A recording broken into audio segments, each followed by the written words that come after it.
Yeah, first of all, thanks again for taking the time. Really appreciate it. No problems. Let's start by talking about your new record, Body of Work, which is your first record with new material since a while, I think almost 2 decades.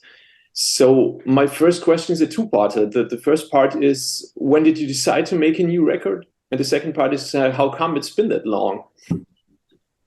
Well, I'll answer the second part first.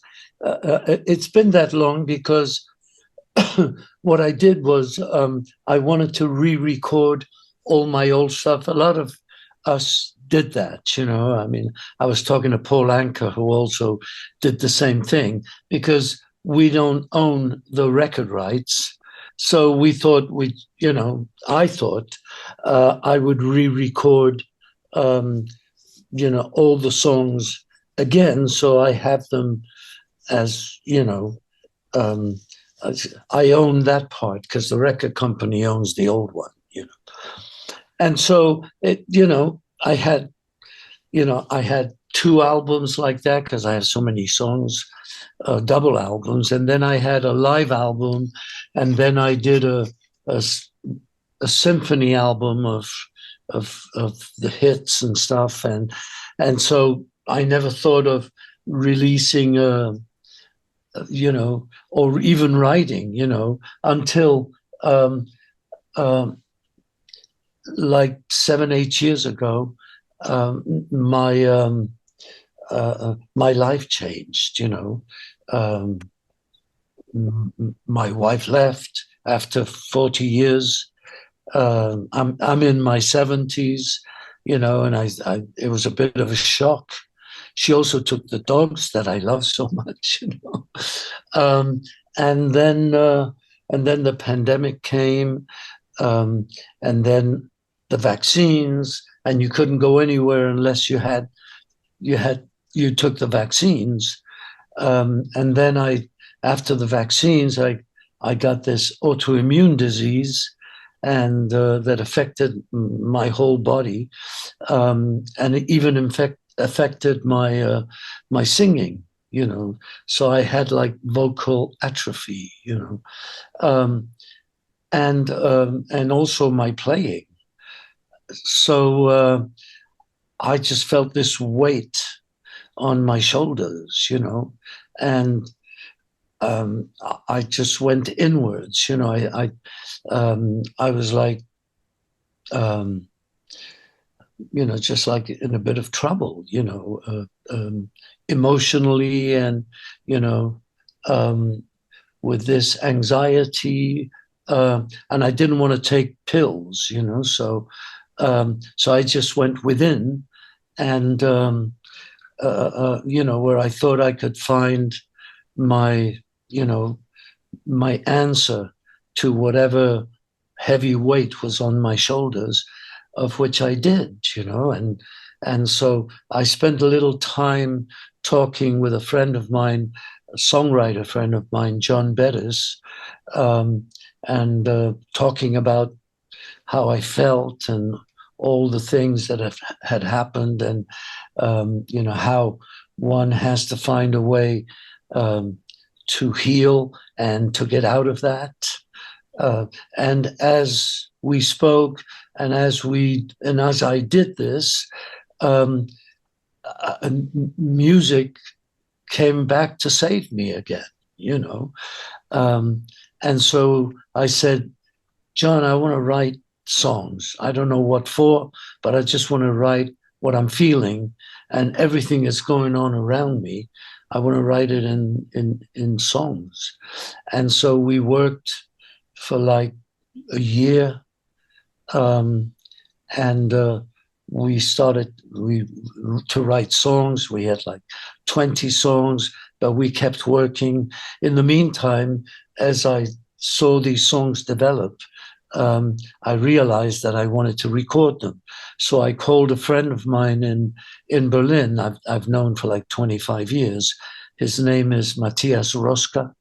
He's an engineer and producer and a great guitar player. And I told him I wanted to make a record. And he's at the old Hansa studios, you know. So I came to Berlin, and I stayed very close by in a in a hotel, and I started to record, and that was the beginning of body of work. I mean, we wrote like 35, 38, 40 songs, something like that, and I ended up recording 17 of them. So I still have more I could record. So there might be a part 2 or a new record coming out sometime with those Yeah, materials. not this year. Not this year, because this one comes out the 1st of March. And I'm also doing a Christmas album, because I think every artist, every singer or singer-songwriter, should do a Christmas album, because I think we owe it to our fans, that they have a Christmas album that belongs to someone they love, And you haven't done one yet? Never, no. Ah, okay. Never done a Christmas album. I've asked other people that I've produced if they want to do one, but I never thought of doing one myself. And the funny thing is, I always considered, even though I love singing, I always considered myself more of a songwriter than a singer, and it almost is that way. I mean, people know my songs better than they know me, which is kind of neat, it's kind of nice, because it keeps you away from all the all the crazy. So you have all the advantages that come with success, but still have a certain degree of being able to walk around. Yeah, exactly. And I don't mind that at all. In fact, I like it that way. Yeah. So that's how body of work came in, and I'm still going to write more songs, but I have, I don't know, another 25 songs that just there, and they're all. I mean, I don't know if you've heard body of work, sure, but I felt as I was recording it, I told Matthias, it's so strange. It reminds me a bit of the Beatles' White Album, where there's a contrast of music that is, it's almost like it doesn't matter, it's like just put whatever it is, put it there, and let the people decide, So there's music for everyone, So there's love songs, there's protests, there's everything, And yeah, I mean, that's how body of work came about. And the title, I was talking, I didn't have a record label, and I didn't want to go to a major, so I was talking to an independent, and I was talking to the CEO, and I just said, because I sent him the whole thing, and he called back to say he loved it. And I said to him, yeah, it really is a good body of work. And so he came back with, oh, I like that. We just call it body of work, So, yeah, in conversation, the title came up, Because it always could be at first, body of work, the title sounds like a retrospective. But when you just talked about your physical problems that you had during the pandemic, I thought it could have this level too, the body that took a lot of work. Well, it does. In other words, what I'm trying to say is everything is connected, I was doing it for that reason, because I had this heavy weight and I needed to, to take something off my shoulders. But then when you speak to someone and they come back, you realize the connection of everything, So for me to say to someone, it's a good body of work, and then for that someone to say, oh, body of work, I like that. And so it's all connected to where I was when I first was writing it, you know. But that's the beauty. I think it's the connection, how things happen, you know. Um, and this happens to me constantly because I really believe in, you know, in the way um, that I perform in my life is with connection, you know. Um, you know, I connect to things, or I'm thinking of someone for days, and suddenly they call, and maybe we haven't talked for a year, but you know, so there's you can connect. You know, I really believe that, and I think most of most of us who create um, don't realize that we actually connect to energy and to to the universe or the divine or God or whatever anybody wants to call it.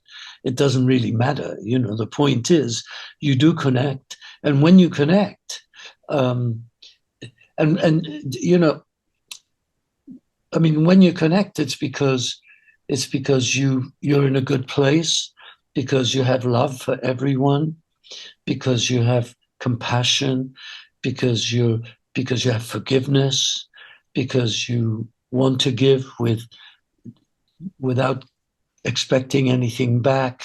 So when you're full of all this goodness, um, you just connect. So one of the things that I've done all my life, you know, is to constantly abandon my ego that is there 15,000 times a day at times, you know, and which I felt, you know, I always felt it was like my enemy, you know, that it's almost like it works against you, you know, because all it wants is, you know, to be told how great you are, you know.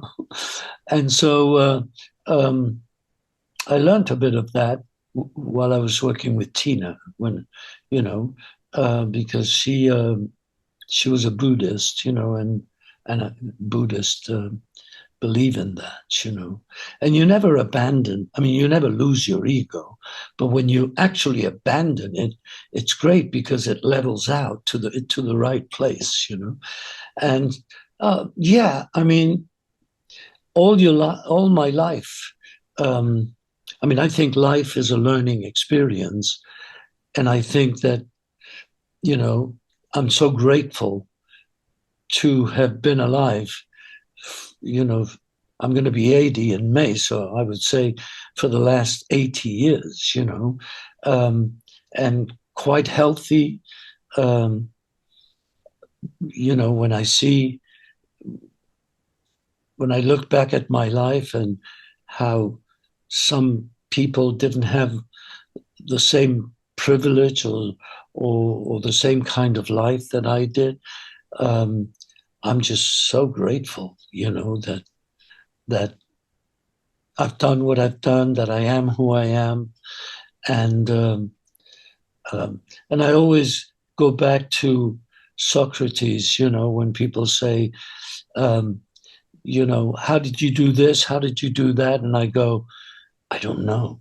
So it's almost, you know, Socrates said, what was it? He said, I know nothing, you know.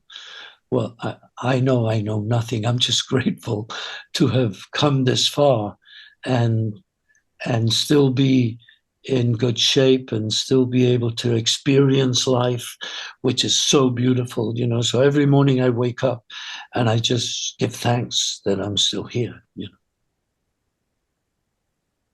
Let's come back to the ego part, which I found very interesting because you're not only writing on your own, but you've also always been in songwriting partnerships. And being a legendary songwriter with obviously strong ideas about where you want things to go, I was wondering, was it a learning process also to let go of that ego in songwriting partnerships when you maybe felt too precious about the way your own idea should go? Can you talk a bit about that and how you experienced that. Yes. I mean, you do, first of all, when you meet people, you realize whether you have a chemistry between you or not, and sometimes, you don't, you think you do, and then you realize that you don't, that you're quite far apart. So you end up maybe not writing, the something that you'll ever record or something like that. But I found that by abandoning your ego, it helped to be with someone who may not be in the same place, and if if your idea is really strong, then it'll survive the task of whoever you're writing with. Because I've written with a lot of people, and I've had a lot of hits with different people, and I think there's a lot to do with how one deals with it, So when I say you have, when you're filled with compassion and love and empathy and and forgiveness and all these things, it's much easier to go through the process, and the other person doesn't feel like there isn't a conflict of like a war, because you don't want that if you're writing a love song, um, you don't want that anyways, because it really is the wrong energy, for, I mean, I think wars are the worst things in the world, um, so that's what I always would avoid, so it wasn't that difficult for me because I didn't have that huge of an ego because I worked on it. I've worked on it all my life, and it's something that's always there and will try and, so you have to be conscious and aware of that. And you are, because you realize, and you even smile at times without, just thinking that, you're there, I know you're there, but I'm not going to go the way you want me to go, and it's so great, you feel, yeah, I'm achieving something, But it's a tricky thing because probably you also need a little ego to get where you want to be, because it also elevates you. Well, you don't lose your ego. You just, the ego is so strong in life, that abandoning it means that it lets you know before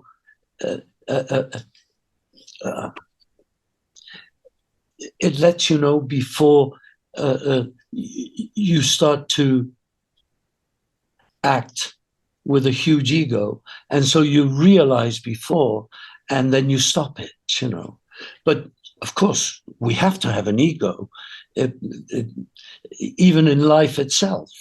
The ego is necessary, but you don't need, that huge ego, which we can all have if we don't control it.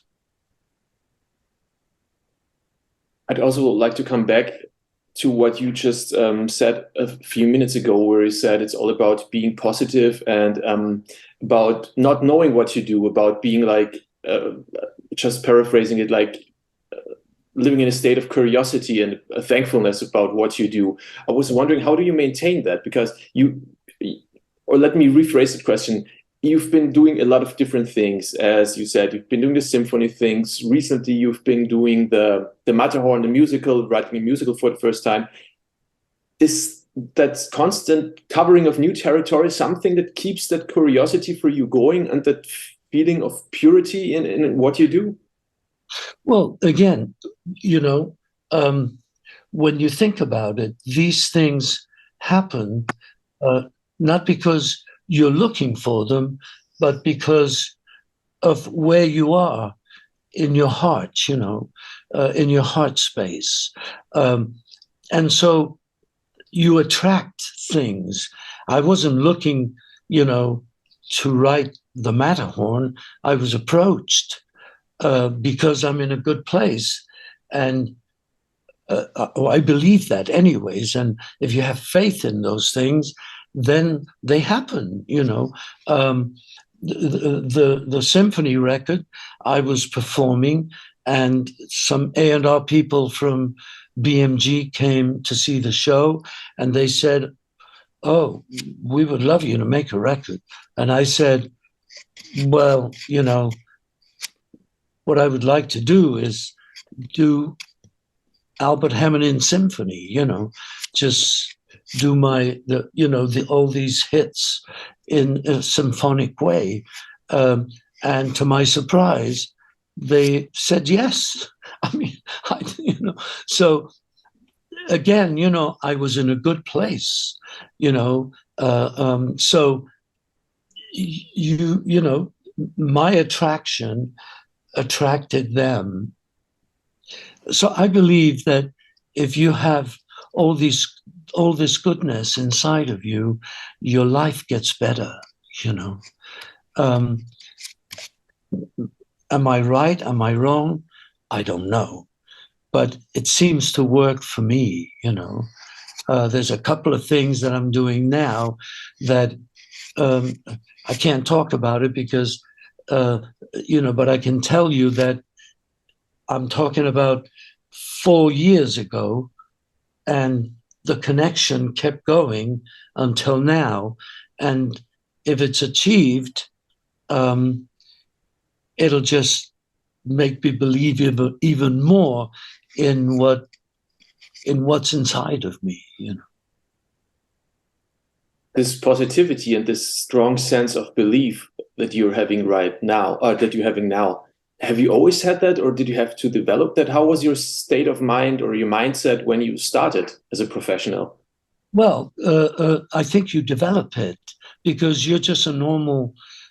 I'm just a normal human being, but you know, if you're a conscious person, and that was very important to me, you know, like what do I want to do in life? You know, I mean, what is it that I love that I would get up every morning and do? Because I could do many things that, you know, for different reasons. You know, I never wanted to do something so I could have lots of money. You know, um, otherwise I'd be a bank robber. You know. but but yeah, you just develop it, you know. uh, as soon as you're conscious in mind and heart, you start to realize how grateful one has to be that one's alive, you know, and how beautiful life is, no matter how grim it looks at times. um, you need that, you know. You need the suffering. You need the pain to, you know, to be able to feel the pleasure. Everything has an opposite, you know. And and as you go through life, you realize these things. So when you're feeling down, when you're feeling depressed or unloved, underfed, like in the song "It Never Rains," you know. I'm underloved, I'm underfed, you know. It's part of what life is teaching you, you know. And if you go with that, for me, it's worked, you know. I try and tell my children, you know, and hopefully my grandchildren, if they will listen, you know. It's such a different generation to mine. Who knows? They might think, "Oh, grandpa's crazy" or something, you know. But I just try, without saying this is what you should do. I just talk about things in a way where I hope that they grab it, that it comes from them to connect to that, you know. So it really, we're all connected. This is why I don't believe in all these wars that have gone on forever and probably will go on. I hope it changes, but you never know. Um, we're all connected. We're all the same. I'm just a normal guy like you or anyone else, and I just happen to live my life a certain way. Um, I like to make people happy. Like I was thinking, if I wasn't a songwriter where people fall in love with songs and so they're happy, and they relate to it. What else could I have been? Well, anything that makes people feel good, a doctor, um, a nurse, just anything that could help humanity rather than destroy it. Um, and that's where I've worked. That's the way I've thought all my life, and that's where I'm at right now too, which is great. So a strong sense of altruism as a driving factor in your career, so to I speak. think so. I think so. Very, very much. Um, and I mean, um, I love being alone sometimes. Um, I love, you know, taking trains to places or a bus. Um, and that's a nice thing about not people not seeing you all the time and knowing who you are. You can actually do those things. And, yeah, I like to be with people, with normal, I like to walk in the middle of a city and go into stores and walk around and sit and people watch, um, and you almost feel that what's in their minds as they do their thing. Um, yeah, I love connection. I love to connect with my audience, for example.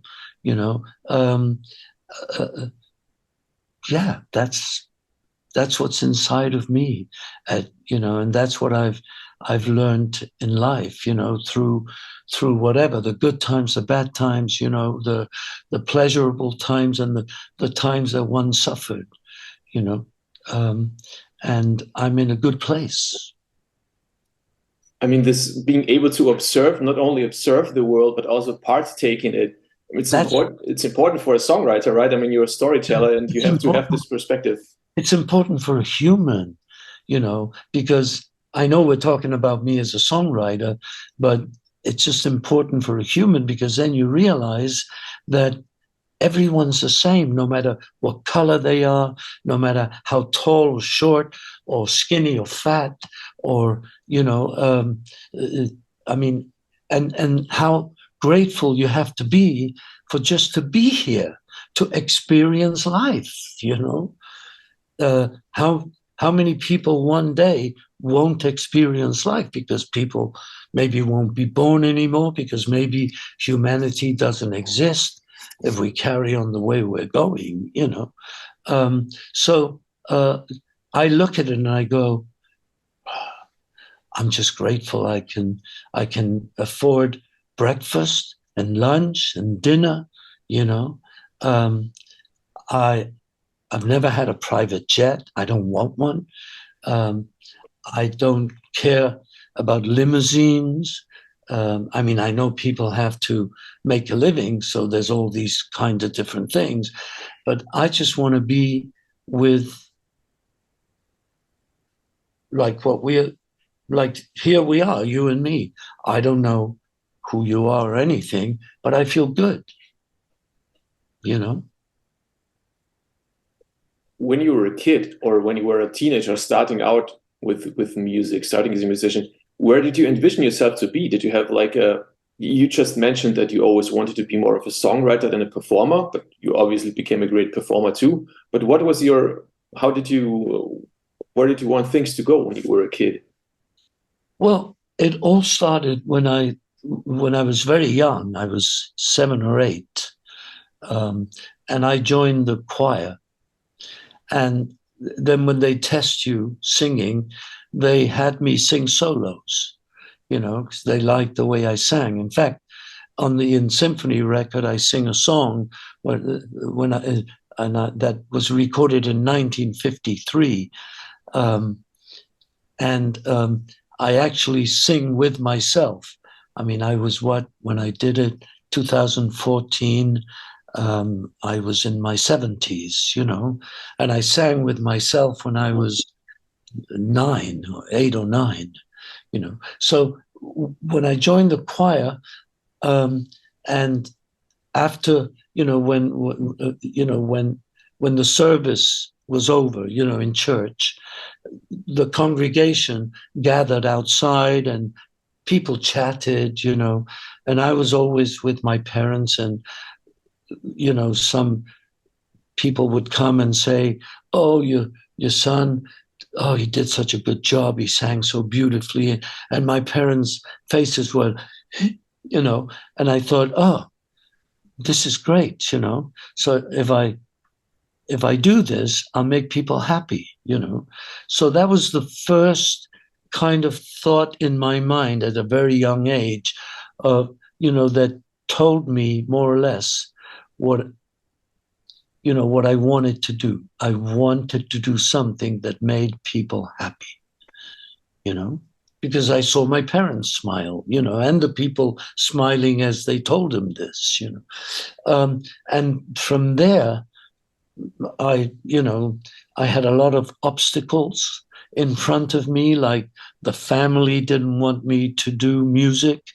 My parents did, but not, my uncles and aunts. And, so, as I grew older, I let my hair grow long, and, and I had sideburns, and I was a bit of a teddy boy, and um, yeah, I mean, I guess when we're young, we're a bit rebellious, aren't we? Um, with with the grown-ups, right? And so that was another learning experience.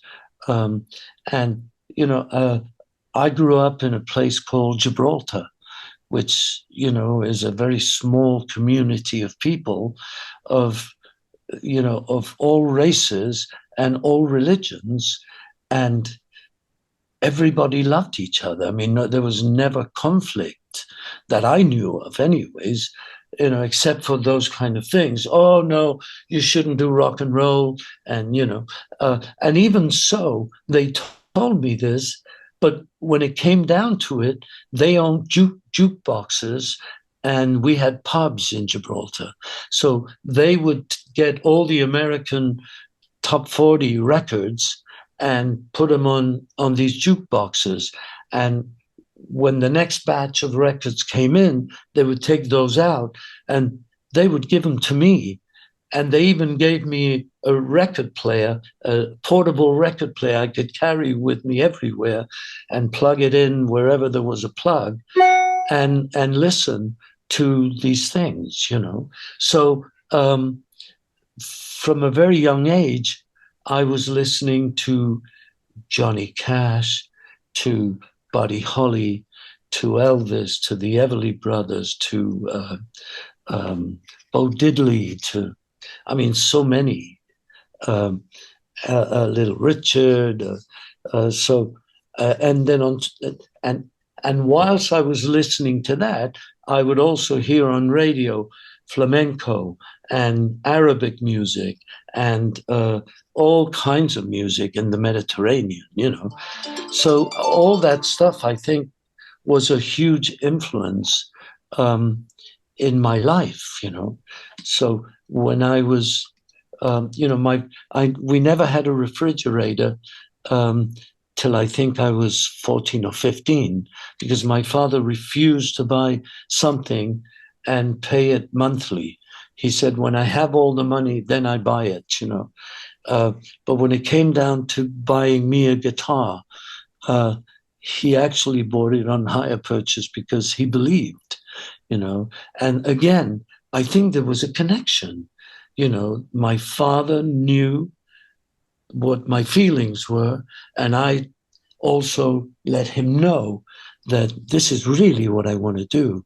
I mean, to the point that his barber, was a flamenco player, and I made a deal with him that I would come every day and sweep the hair off the floor, if he would teach me 3 chords so I could play Buddy Holly songs, So when I go back and look at all that stuff, I mean, I could have been, I don't know, playing games with my friends, and yet I was already looking for something that I loved, that I wanted to do, In Gibraltar, sorry, you've also played your first gigs as Albert and Richard. First of all, as the Diamond Boys. As the Diamond Boys, yes. Yes, I formed a group of friends, and I taught them what I knew, and I taught the drummer rhythm, and we also started off as skiffle. So we had this big tea chest with a stick and a rope, just to get a boom boom sound, just like a bottom sound, Yeah, I mean, in those days we created sounds with boxes, wooden boxes, with cardboard boxes, with anything, And I was playing rock and roll with a flamenco guitar, with a nylon string guitar, which was the wrong thing to do. But to me, it didn't matter, And then, the songwriting started when I was very young. I fell in love.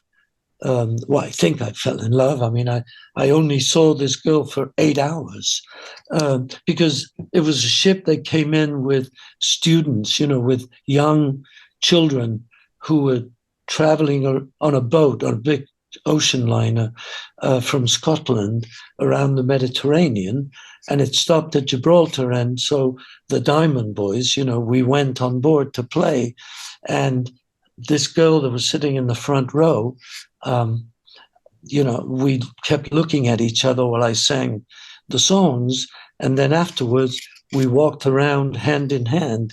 And I think I was 14, and she was 12 or something like that. And so when we said goodbye and the ship left, I really felt something in my tummy, and I had tears in my eyes. So I went home and I wrote my first song, and it was called Blue Boy, like Lonely Boy, And I mean, the connection is incredible. This was, what was I? Let's say I was 14. So then my life kept going. I never saw this person again. And then in 1972 or 3, when I had It Never Rains, this person got in touch with me through the record label. I mean, think about that. All those years, from 14 to whenever that was, 28, 30, 27, I don't know, something like that. And we actually had never seen each other since, and we only saw each other for 8 hours. And then we were on a TV show together in a famous, The One Show, which is a famous television show in London. And The One Show heard me tell this story on BBC Radio. And so they asked me, do you know where this girl is? And I said, yeah, she got in touch and we write to each other. And so they got in touch with her, and there we were. So look at what connection can do, How was the meeting? How was meeting her again? How was it to meet her again? Yeah, I mean, you didn't know what she looked like. Yeah. She didn't know, well, she knew what I looked like because there were pictures on a record, but I didn't know. Yeah, it was an incredible feeling. And then I never sang that song again.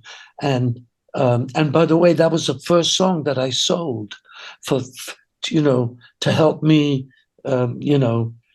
buy food. And I'll tell you that in a minute. I actually had to perform the song with her next to me. It was like unbelievable. You almost went back to when you were a teenager, when you were doing that, and that wasn't that long ago when you think about it.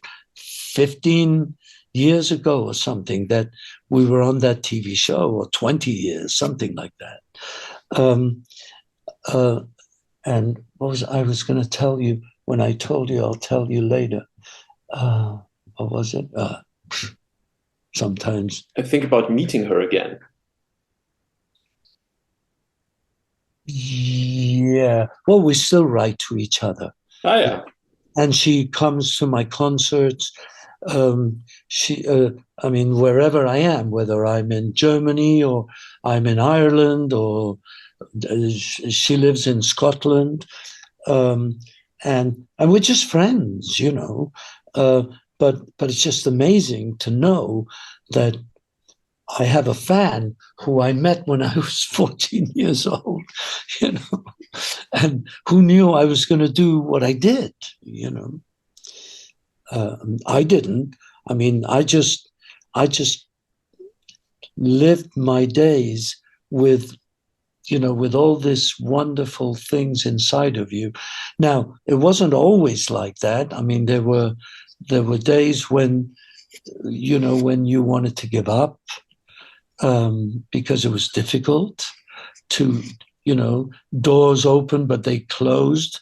There were many times that I failed and failed and failed. And I got up. And that's what I always tell young people, if, give things a chance, if you really love, find something you love, because to get up every morning and go to work on something you hate, it's not going to be very fulfilling, and life is not going to be very nice, So find something. I mean, it's based on the Free Electric Band.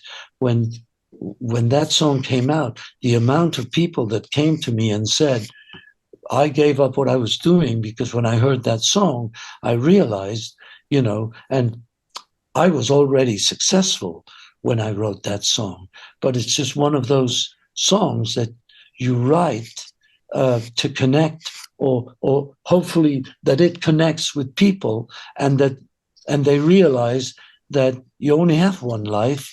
So do something you love, find love within, find all these wonderful things within. Life gets better, even though you'll have, some rough times, but life is better, always. Failure is just a part of, or a second, or let me rephrase that. Were you scared of failure? Well, how could I say it? No, I wasn't scared of failure, because I knew that everything has an opposite. So the more I failed, the bigger chance I would have to be successful. That was always in my mind, and that's what kept you going. There's a song on this album actually called Looking Back, and it says, I think the chorus says, looking back, I cherish the sun that warmed my face. Looking back, I'm glad that I ran every losing race, because if you had fallen and not gotten up, I wouldn't be where I am. I would never have done what I did, So you need to suffer so that you can be successful, so that you can, in life, not successful that you made money, but in life itself, when you cry, you're going to find laughter. you know. Um, and when you find laughter, you're also going to have some tears at times. So everything has an opposite, you know. And if you can, you know, if you can in your heart feel that, not in your mind, because you know your mind is can play games. Your heart never plays games, you know. And I think the heart has a mind too, in a way, you know. And that's where I take it. My father was very much like that, and my mother, you know. Um, uh, yeah, they were emotional people, you know. So I'm an emotional person. I mean, when I go to the movies, you know, I usually end up with tears in my eyes. So I just stay there whilst the credits are going up because I don't want to walk out with tears in my eyes, you know. Do you remember the first time when you really found that you had success? When you really thought, okay, now this is working out for me? Well, I mean, you mean the real success, right? Because I mean, because success, I felt when I was in Gibraltar with the Diamond Boys, and we played, you know, um, um, in a in a place where people would pay some money to come and see us. Maybe there was 50 or 100 people. You know, for me, that was success. You know, going over to Spain to do a radio show with the flamenco guitars. Uh, you know, to me that was success. Uh, uh, our first professional gig in Morocco, you know, um, uh, that was success. It didn't, I mean, it didn't give me enough money to, you know, that I could support a family or anything like that, but it was success. I mean, the beauty also is think about me listening to all these, you know, all these great artists from the 50s that started in the 50s and went on till recently when they've died.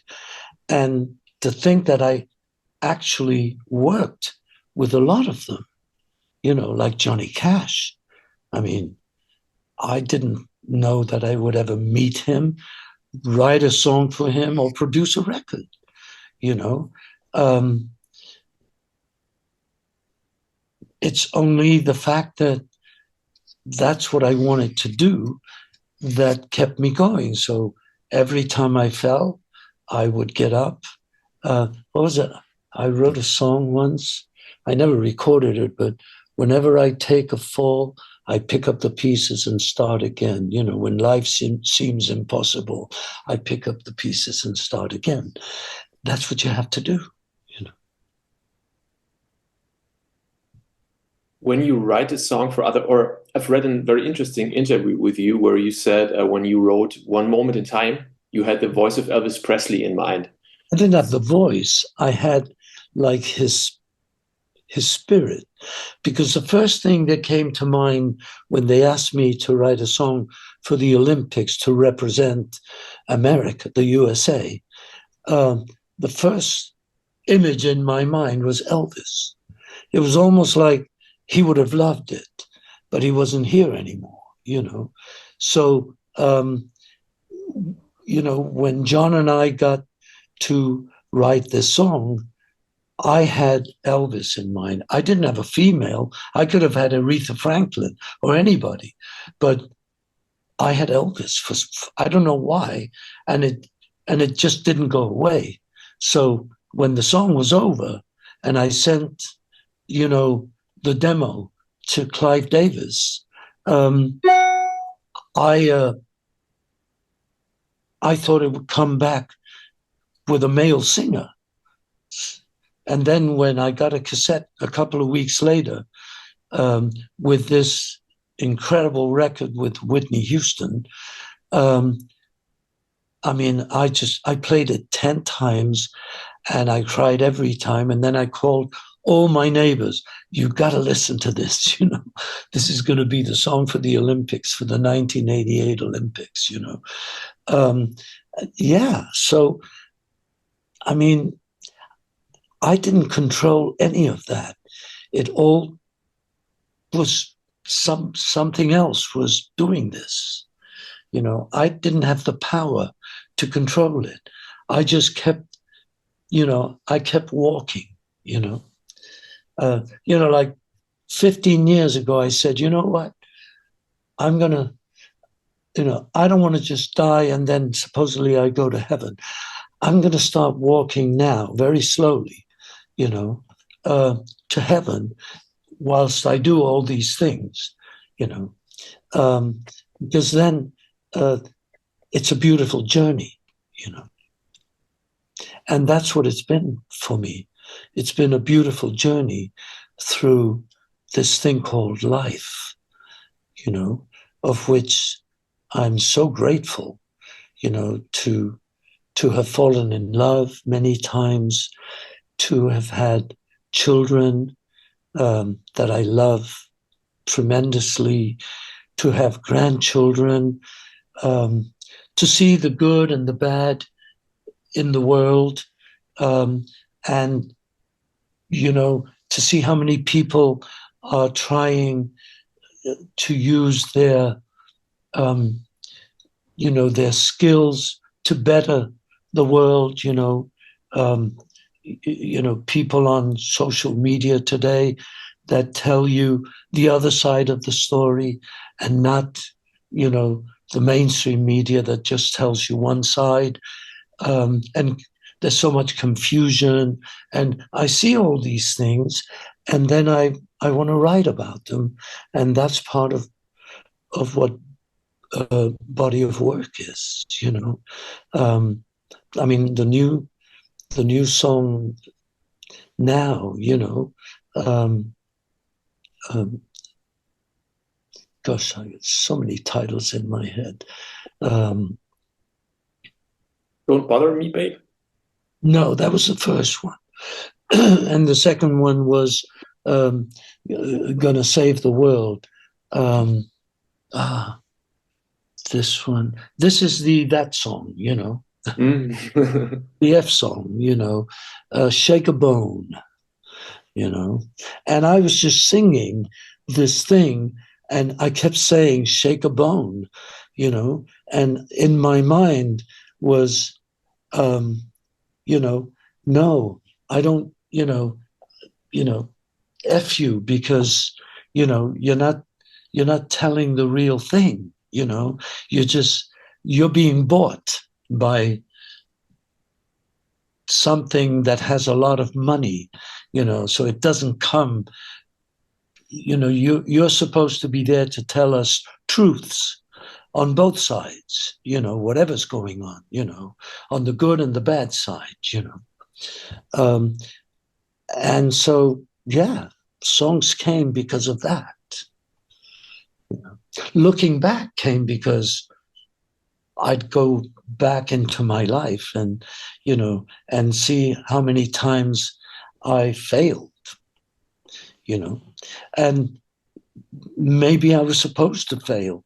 Otherwise, I wouldn't have achieved other things, So the failures, I would say, are more like, instead of being stumbling blocks, they're more like stepping stones, So if you can take a failure as a stepping stone, that means that inside of you, there's positiveness, there's love, there's all goodness, because if not, you would be angry, upset,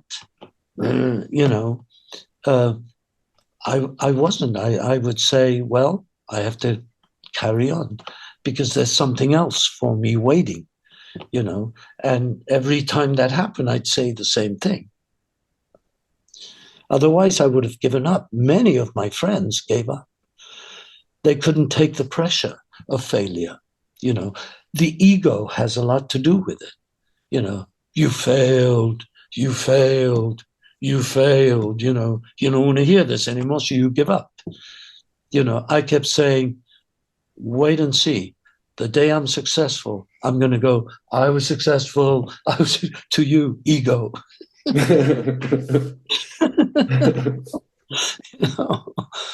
And you have a life, what else are you going to do? It's like people say, you're going to be 80 years old. When are you going to retire? I go, what do I do? I don't want to play golf. I don't want, no, I don't want to sit on a couch and hit a switch to watch, I haven't watched TV for years, no, I love what I do. I love connecting with people. I love humanity. I believe in humanity. I believe that the young are the ones now that need to change the world, before the world screws them, like they screwed us, These things keep. That's on that WhatsApp sound is on Don't Bother Me, Babe, in the beginning. Mm-hmm. Because the phone was on when I was doing the vocal, and I had it with me in Nashville, and I just kept it. It went through my vocal mic, and I thought it was meant to be, so I just kept it. This is fantastic. Because also I thought, here's an old guy, and and I have like a modern sound on it, because in my days there were no phones, internet, or anything, so I thought I'd keep that, Do you consider, you're a very positive person, obviously, but do you consider yourself an optimist regarding the state of the world, which you briefly mentioned? Yes, of course. You always have to be an optimist. I mean, those people that are pessimists, everything becomes pessimism, even your own life. Even food becomes, and like it. You don't want to go there. You want to be in a good place. Bad things will come, but you have to stay in that good place. You have to have control of yourself and not let whatever bad is out there control you. We must never. I mean, I love people like Gandhi and Martin Luther King, because they were against violence.